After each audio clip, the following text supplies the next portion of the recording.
Bienvenue dans cette formation Authentification sous Windows et limitation. Je suis ProcessusTF et on se retrouve pour l'épisode 7 sur le rôle du compte KRBTGT. Dans un environnement Active Directory, il existe un compte utilisateur qui est désactivé par défaut et qui ne peut pas être supprimé à moins de casser le domaine.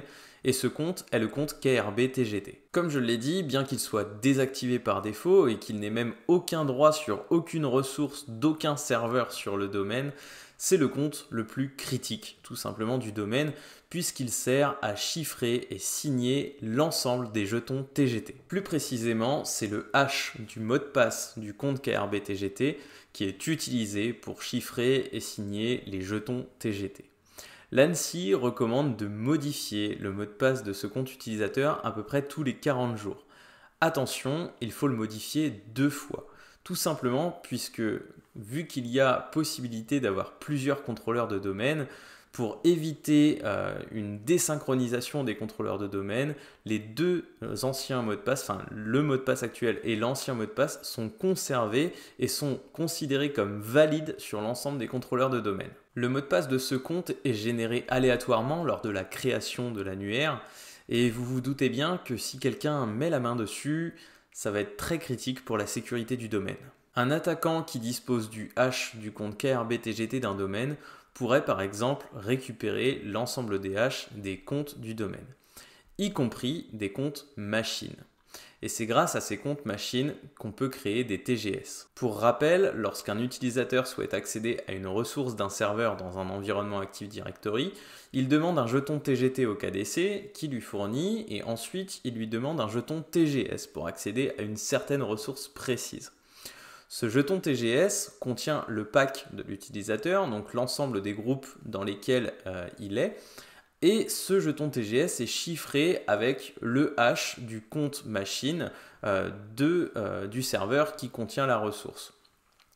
Le serveur qui contient la ressource peut donc déchiffrer ce TGS et voir si l'utilisateur est inclus dans certains groupes qui lui donneraient accès à la ressource.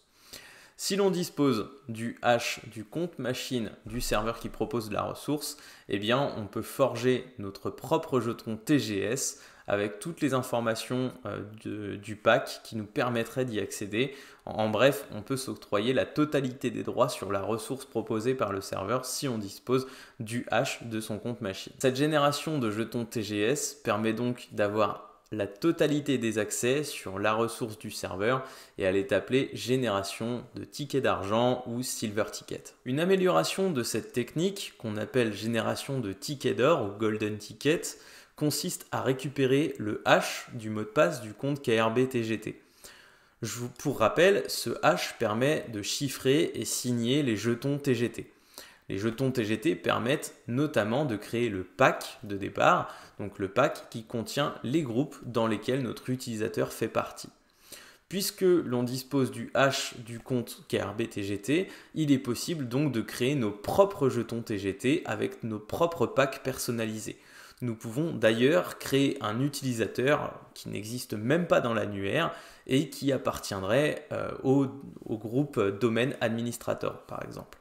De cette façon, nous pouvons créer un jeton TGT universel avec tous les droits sur toutes les ressources de tous les serveurs du domaine et ensuite demander de façon légitime au KDC un TGS pour cet utilisateur qui a tous les droits.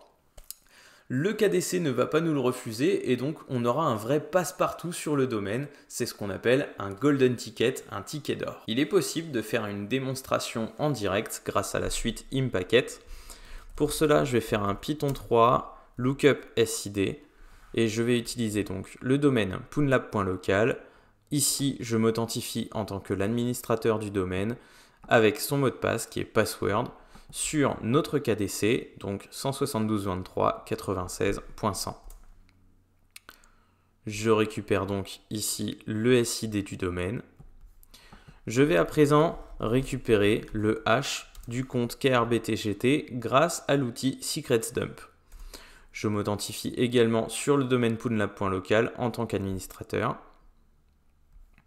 Et donc, je vais récupérer le hash LM et NT de notre utilisateur KRBTGT.